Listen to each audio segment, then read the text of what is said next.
John, to the question you had asked Billy, you've obviously, in your career, you've fluctuated back and forth. I mean, you've won an Emmy for being a serial killer, and you've also won one for being an alien dad on a multi-camera sitcom. What do you the offers that you hear the most? And what sort of genre are you approached for?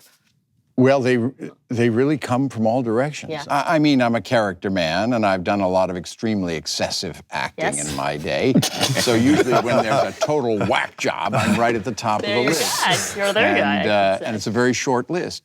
I don't know, the profession surprises me all the time. Yeah. Winston Churchill could not possibly have been a bigger surprise. And it was a phone call from my agent, and by the end of the sentence describing the offer, I'd said yes. It was just so surprising. Did you hear from the family? No, in a sense, that's kind of what the series is about. There's this separation, not of church and state, but of the monarchy and the public. They never say anything. Their job is to do nothing and say nothing. And there's Peter Morgan, who wrote the script. He has created scenes where they talk about this very idea. Never let them see the real Elizabeth Windsor. The cameras, the television. Never let them see that carrying the crown is often a burden.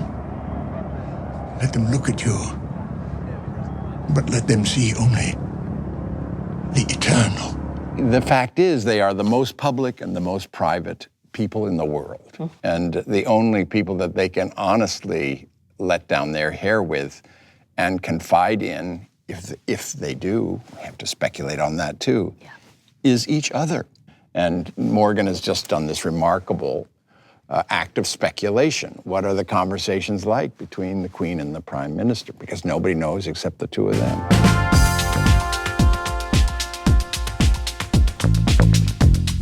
Are there roles that you guys are not approached for, but you would love to do? I mean, types of things that you wish that you were the actor that they went to? You mean, do we envy anybody? And types of roles. I mean, do you wish you could be, that bad guy in a movie, but are never approached for that type of role? Do you wish that? Well, I was asked to do a role a few years ago in a lovely little movie called Love is Strange that Ira Sachs co-wrote and directed. And it was finally a role where I was asked to do no acting at all. Just the most kind of muted and inconspicuous role. It was the role I'd been waiting for years. I guess because I have this rep as being a real actor-ish actor. Not necessarily an actor's actor, but an actor-ish actor. and it was wonderful. It was just almost a relief. Yeah. And as a matter of fact, Sachs himself, the one direction that I heard from him more than any other was no acting. It was like, yes.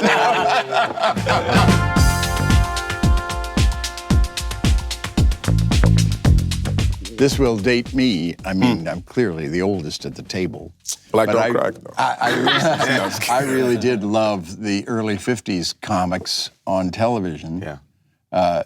Bob Hope, Milton Berle, and Sid Caesar on your shows so vividly. I mean, they were, and of course there was only 3 networks, if that. Everybody was watching these shows. And I had occasion to do a photo session with Milton Berle himself.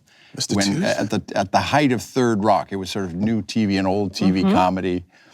A real whack job, Milton Berle. He was teaching me all sorts of shtick with a cigar. And, it was wild. But we sort of hit it off for those few hours. And at the Emmy Awards, I think I presented an Emmy Award, and I was backstage a couple of years later. And it was the night when Milton Berle, Bob Hope, and Sid Caesar were brought out on stage. Bob Hope literally in a kind of palanquin, he's carried out. And the audiences went mad. Just before then, Milton Berle took me over and introduced me to these old guys in this sort of half light of backstage. It was just incredible. Sure. Hey, it's Billy Bob Thornton. I'm Jeffrey Wright. Hi, I'm John Lithgow. Hi, I'm Riz Ahmed. Hi, I'm Ewan McGregor, and thanks for watching The Hollywood Reporter on YouTube. Thanks for watching The Roundtable on Hollywood Reporter, YouTube style. thing.